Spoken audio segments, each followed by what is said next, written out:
Yeah. I'm almost there. Sorry.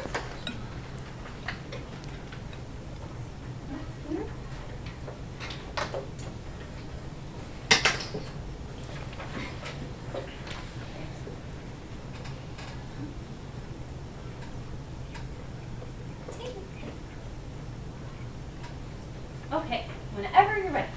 Okay, so hey guys, nice to see y'all. Today I'm going to be giving my speech on pudding, but not just any pudding, munchie pudding.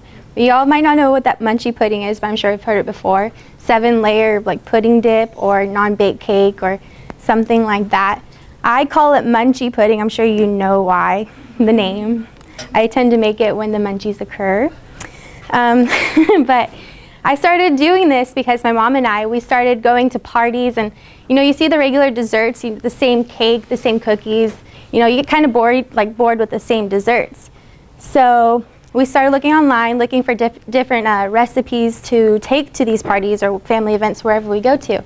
And this one I found was the 7-layered pudding cake. That's like what they called it, but I kind of changed the name. The things you will need, the supplies, you'll need cling wrap, well, saran wrap, I don't know what you guys call it. You'll need some sugar, pudding, milk, spoon or mixer, depending how you decide to mix things up. It just depends on you if you're able to do it yourself or if you like a little help. So that's going to be my first thing that I talk about before I get more into detail. The second thing I'm going to be talking about is how to make it and what I put into it myself. The third thing I'm going to be talking about is the different ways you can make it, the different ways I've seen people make it, and like different places you can take it to.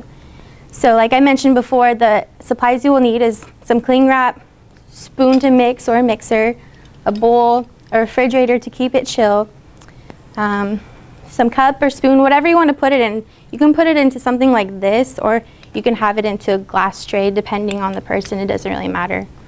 So that leads me to the second thing. I'm going to teach you how to make it. The first thing you're going to want to do is get your pudding. You could either get vanilla, chocolate, depending on what you prefer. It doesn't really matter. So I went with chocolate. Put the chocolate in. The second thing you're going to want to get is the milk. 2 cups of milk. It helps with the milk because it makes it really like creamy and good. The next thing, 1/3 of sugar. You want to put that in there. And after you do that, you want to mix up really good. You want to make sure you get all of the bubbles out. You don't want to leave any of those hard like rocks of the pudding mix, I guess you could say. So you have to mix it up for at least like 2 to 3 minutes. Or you could use your mixer for a minute. It just depends on you. So after you mix that up for a good minute, you're going to want, some people use cream cheese. I like to use the cream cheese because it gives it a more like fluffy look, I guess you could say. Makes it really like creamy and easier to use. As you can see here, after I did the cream cheese, this is vanilla pudding. It's a little different. It looks kind of weird, but it's really good, I promise. So after you do the cream cheese, you can get your mixer spoon, doesn't matter, and you mix it up really good. It's really, really important that you do get it all mixed up because you don't want to like eat the pudding and just chunks of like whatever you find.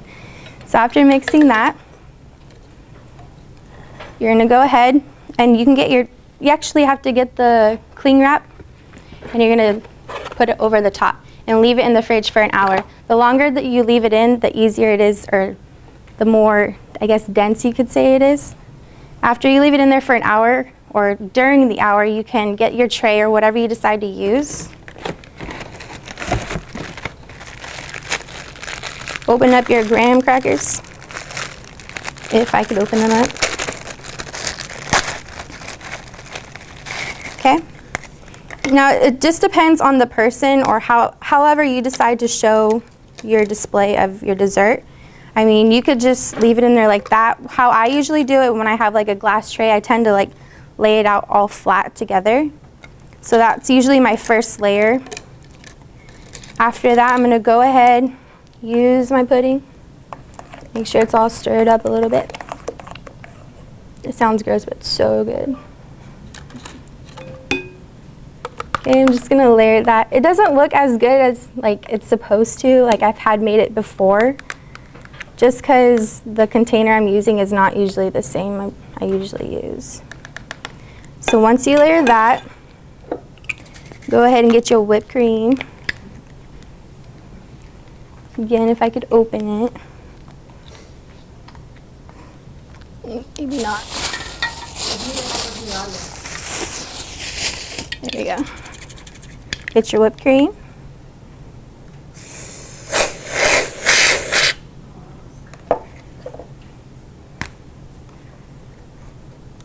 And that's kind of an idea of what it's supposed to look like. It's a little, it's different. I mean, depending on the person how you want to make it.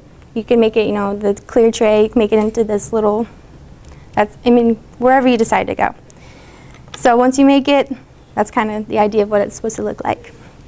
Now onto my third topic, the different ways you can make it. You can put whatever toppings you want, but chocolate chip, caramel drizzle, chocolate drizzle, you know, whatever you prefer. You could also take it to weddings, you could take it to birthday parties. I've seen it at funerals before, which was like kind of nice to have. Just whipped cream. But yeah, I've seen people put chocolate chips, and I've seen them put caramel, chocolate drizzle, just depending on how you want it. So I highly recommend making this because it's super easy, super fast. I mean, while you're getting ready, you could have this in the fridge waiting for you. It's super easy to make with kids. So yeah, I recommend this to you guys.